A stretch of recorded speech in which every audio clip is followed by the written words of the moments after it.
Mise en œuvre d'un système d'ITE sur maison ou structure ossature bois. La construction à base de bois est définie selon le DTU 31.2. Les principaux supports admis pour l'ITE en ossature bois sont les panneaux OSB 3 et 4, les contreplaqués CTBX et CTBH et panneaux sous avis technique type Duripanel AGEPAN. Ces supports étant différents de la maçonnerie conventionnelle, une attention toute particulière sera apportée à la fixation du complexe isolant. La pose débute avec un profilé de départ adapté à l'épaisseur de l'isolant. Positionnez celui-ci à 15 cm du sol en prenant soin d'être à niveau. La première vis doit être positionnée à 5 cm du bord. Fixez le rail de départ à l'aide de vis à bois adaptées au support. Prendre soin de les espacer de 30 cm maximum. Renouvelez l'opération. La dernière fixation devra être positionnée à 5 cm du bord. Posez une éclisse PVC dans l'espace réservé afin de maintenir le niveau entre les profilés et assurer la libre dilatation entre eux. Le mode de fixation des isolants PSE admis en ossature bois est la pose collée en plein avec renfort de cheville au point singulier tels que les zones de rive et les ouvertures. Commencez par appliquer le produit de collage sur l'isolant à l'aide d'une taloche crantée. La mise en œuvre des isolants doit impérativement être réalisée en coupe de pierre sur la façade avec un harpage pour les angles. Ceci contribue fortement à la résistance mécanique du système. 24 heures de séchage minimum. Un renfort de fixation complémentaire au collage est nécessaire pour les zones de fragilité comme les points singuliers d'ouverture et les zones de rive.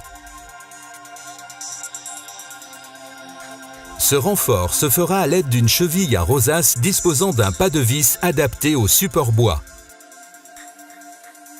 Deux méthodes de fixation existent, le chevillage à fleurs et à cœur.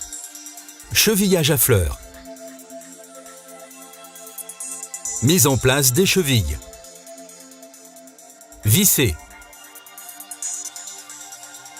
Mise en place des bouchons isolants. Chevillage à cœur. Mise en place des chevilles. Visser à l'aide d'un outil spécifique jusqu'à buter de la collerette sur l'isolant.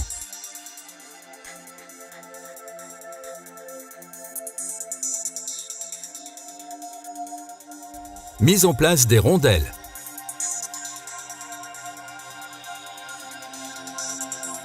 Répétez l'opération.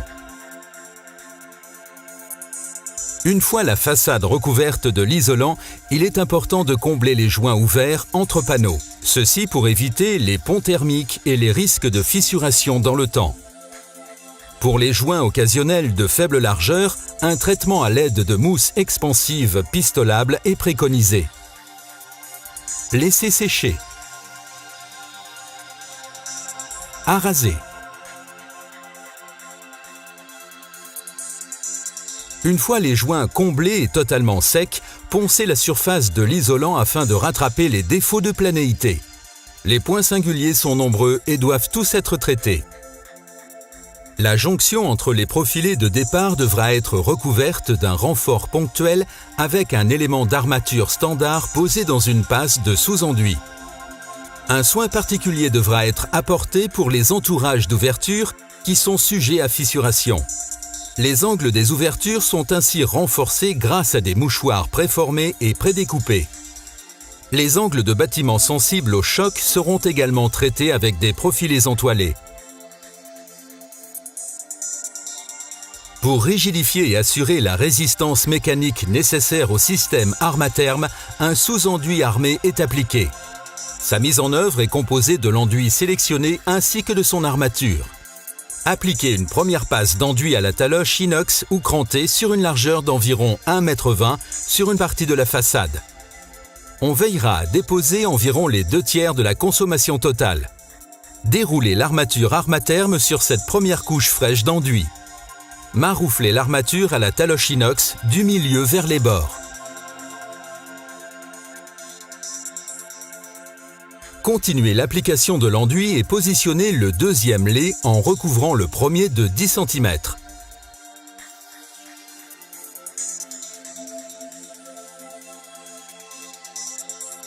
Prévoir 24 heures de séchage minimum.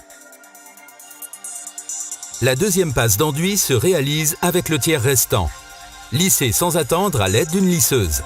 L'armature ne doit plus être visible. La pose du sous-enduit peut être mécanisée. En fonction du sous-enduit et de votre finition, une impression du fond pourra être nécessaire. Celle-ci sera appliquée après 24 heures de séchage minimum et sera dans la tonalité de la finition. Zolpan propose une large palette d'aspects de finition, selon la mise en valeur de la façade recherchée. L'application de l'impression et de certaines finitions peut être aussi mécanisée. Replacez l'ensemble des éléments de façade initialement présents.